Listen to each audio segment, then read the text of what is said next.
దాన్ని ఎత్తడం అంటే ఎవరి చేతి స్పర్శ తగిలితే అది పైకి లేస్తుందో, ఎవడు నిలబెట్టగలడో, అది ముట్టుకోవడానికి అర్హత ఉన్నవాడో వాడే ఎత్తగలడు. ఒక్కొక్కడికి చూడండి, ఒక్కొక్క దాంట్లో ప్రావీణ్యం ఉంటుంది. మనం కబుర్లు చెప్పుకుంటుంటాం, డ్రైవర్ చూడండి కారు ఆపి ఇచ్చాడు. అందుకే తన కుటుంబ గౌరవం తెలిసి ఉండి ఆ కుటుంబంలోకి అవతల పిల్ల రావచ్చా లేదా అని నిష్పక్షపాతంగా నిర్ణయం చెయ్యగలరన్న పెద్దలతోనే మాట్లాడాలి పెళ్లి విషయం. వద్దు అన్నారనుకోండి, వదిలిపెట్టాలి.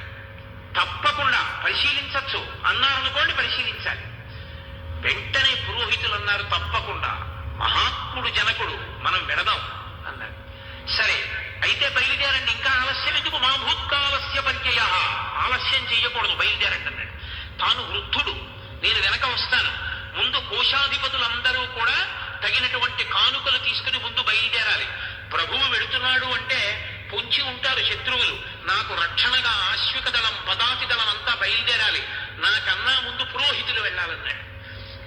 అందరూ బయలుదేరారు. దశరథ మహారాజు గారు వెళ్ళాడు. మిథిలా నగరానికి